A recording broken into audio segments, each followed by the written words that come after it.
Well, we got to go back to the last fight. I'm sure it's not something you want to talk about a lot, but tough go for you against a really tough guy, no doubt about it. But Yeah. just give me your feelings on that performance and kind of what you take out of it. Yeah, it wasn't a good performance, man. As any fight, as any loss, all you could do is mourn it for a short while and then move on. And that's exactly what happened. It was a tough pill to swallow for a couple of days, and then shortly after that, I sat down with my team, my manager, reassessed everything, tweaked a couple of things in the way that I trained, and then moved on forward from it. It was a tough fight, and it was a night that I wasn't on. I wasn't on a little bit that night, and I paid for it and made the corrections, and don't plan on it happening again. Can you talk about the corrections a little bit? I mean, not obviously revealing any secrets or Yeah. anything, but what kind of changes did you make? It was just, you know what? For me, it was. I've been for the last couple of years now doing the right thing in terms of building any weaknesses that I see. I try to strengthen my weaknesses, and that's every fighter in their career at some point needs to. I get this question all the time. Hey, how often do you think I should do strength and conditioning? How often should I do this? And it varies for every fighter, where you're at in your career, what your weaknesses are. And so that was something that the last couple of years, I did everything evenly. I would train striking twice a week, grappling twice a week, strength and conditioning twice a week, spar twice a week. Something around there, a very even platform. So everything was getting better at a very slow level. And then I go in against a fighter, a high-level striker like Albert Tumenov, and my striking wasn't on point. As good as it could have been. It wasn't as polished as I like it. So I took some of the other things away and shifted it around, put more emphasis on my striking, which is what, from the beginning, got me to the UFC. This is how I made my name, from being an exciting fighter, being a guy that finishes fights, has knockouts. So I just, I just adjusted some of the things and put more emphasis onto my strength, which is the striking game. It's funny because I think about that. Like, everybody's trying to be a well-rounded fighter. We're in the UFC. We got to be a well-rounded fighter. But there's some things that some guys are just really damn good at, and you kind of think like, trust what got you to the show, man. Get in that. That's kind of the mentality you're in now. I look at it, and the sport's evolved since the Iceman days. But you look at Chuck Liddell. He wasn't playing quarter guard in jiu-jitsu. He wasn't shooting takedowns every day. He said, you know what? I'm a badass striker. Let me make sure that my wrestling defense is pretty polished and I know how to get up from the mat. And that was his game. Now, you have to be, like I said, the sport has evolved, so you need to have a well-rounded game. But do you want to spend 25% of your training week doing things that are a low percentage move for you, something that you don't go to that often? If I'm normally in the cage for 15 minutes and for 12 of those minutes I'm striking, then I'm spending more time striking in my fights, so I should spend more time training striking during the week, and that's how I've changed my camp up. That's interesting. You talked about not being kind of on that night too. Was it something of like the day of fight day or something that was off too that you got to switch up? Yeah, I can't say that I pinpointed. You try to look for answers and reasoning behind things, but if I had to guess, or it was just possibly a little bit of just one of those days where you just like go to the gym and you just don't feel that sharp. I kind of was dragging my feet, and my coaches were telling me that even during training, during warming up for the fight, I was kind of dragging my feet. And then what I think the main thing was burnout. And I want to say 15 months in the UFC, I fought 5 times, which some guys do a lot more, but for me, it was a lot. It was fight after fight after fight, and then there was a lot of other stuff going on outside of the cage that was kind of not taking my attention off of the fight, but it was added pressures. It was added pressures that add on to everything else going on in the fight. And for me, it was a lot looking forward to getting the fight over with. That entire camp was like, I can't wait to fight. And then my son's birthday party was the next day. I was going to Louisiana to visit my family soon after that. Christmas was soon after that. I moved into a new home a month after that.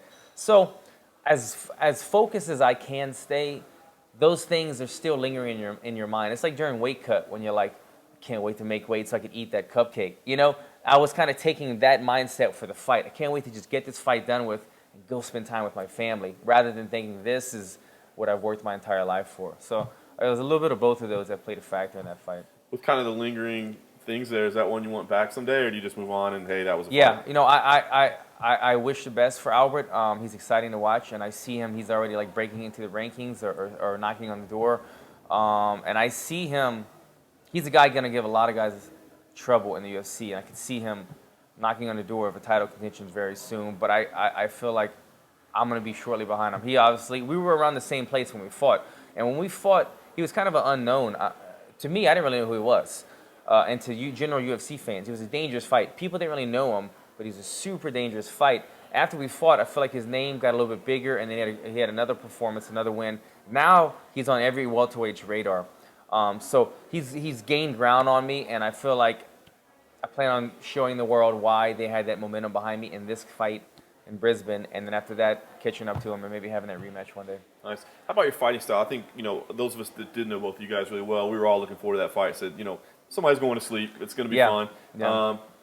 It's exciting. It makes you a fun fighter to watch, but it puts you in danger too. Absolutely. What do you think? Do you feel like you have to tweak that, or do you feel like you can stick with it? In specifically in maybe fighting Albert again, or in my fighting style Just in general? Yeah. Yeah, I think that it's something that is definitely talked about with my coaches all the time. Making the button not be a punch in the face, flipping the switch and warm up, going out there, starting the fight already in the second round, rather than taking 5 minutes to flip that switch.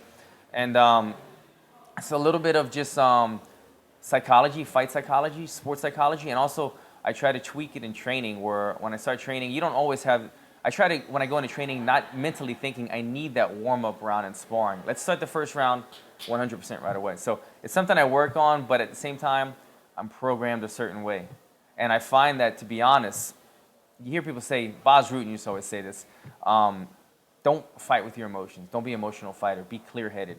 Emotions fog, your sharpness. But I fight better angry. I fight better. I'm an emotional fighter. I'm the kind of guy that if you hit me, I get pissed off. And I'm more, I don't know if I'd say a smarter fighter, but I'm a much more dangerous fighter when I'm pissed off. And that's what happens, man. Sometimes I try to fight smart. I get hit, I get pissed off, and that's when I go for the kill. So trying to manage balancing that, basically, yeah. That's fun.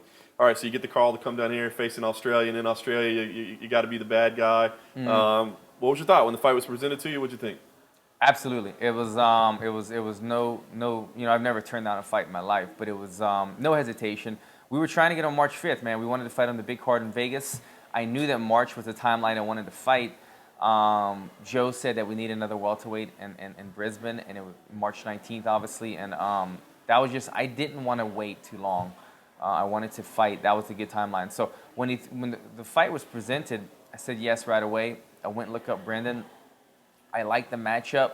I see areas in the game that I could exploit him. Look for a finish, and so I was excited, man. I mean, I didn't want to travel, to be honest. I was looking for a local fight, and I ended up in Australia, so that backfired. But I mean, honestly, I could do a Brisbane, Australia tourism commercial right now. I'm in love with this place. We've been here for like 2-3 days and had a blast, man. So I'm enjoying the trip. I'm happy that we're here. I was going to ask you about that. You decided to come in a few days early, which I think is a smart thing to do to get your body used to it. Yeah. How are you feeling? Do you feel like that paid off? And what has your experience been like? Yeah, no, I'm glad that we came early. You feel it. You feel it throughout the day. Sometimes you're a little tired. Sometimes you're not. But all in all, I feel good. Experience has been great, man. We went play with kangaroos and koalas the first day. We've been to the beach. We went train with John Wayne Parr. We're going to go snorkeling later today.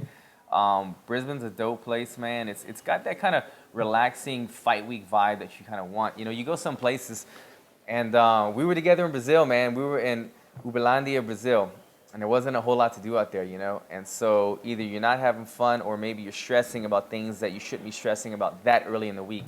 You go to a place like this, and it's beautiful, it's relaxing, the energy is a little bit more mellow, and it's like you don't need to flip that switch, until weigh-in day, when you face off for the first time. I was just standing in the hallway next to my opponent for like 20 minutes, and we were talking about like all kinds of crazy shit. We were just super casual. It might have been different in another place. So it's got a good vibe over here, man, and I think it's gonna, just make everybody chill out during the week, and then when it's time to flip the switch, everybody will be ready to go. You talk about kind of starting a little bit slow sometimes. Does the fact that it's a morning fight, does that bother? Is that a concern at all? Or do you think it's a good thing, a bad thing? What do you think? I wouldn't say it's a concern, but it's definitely something that we're aware of. And after this, I'm going train. I'm going to be fighting around this time on Sunday morning.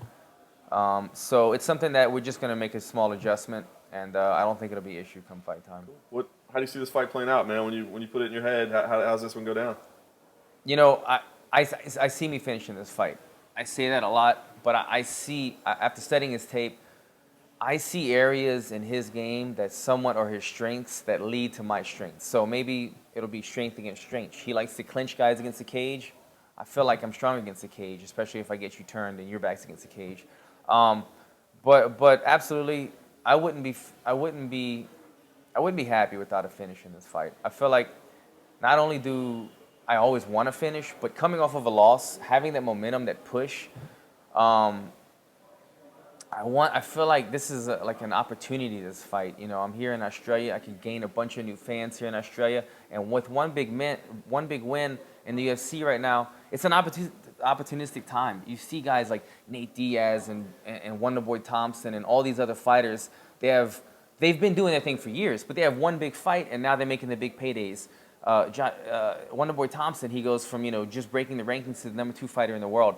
There's a lot of opportunities right now, and now that you've seen so many people getting knocked off, there's no undefeated fighters. There's no the guys that were getting the pushes, the Conor McGregors, the Ronda Rouseys. They've all had their losses now, and I feel like everything is for grabs right now in the UFC. They're kind of looking, or even if they're not looking, the opportunity for the next star to rise to the occasion. All you have to do is go out there and perform on a stage like this, do something amazing, and everybody's talking about it the next day. And now you're in the hunt for the big payday, the next big fight.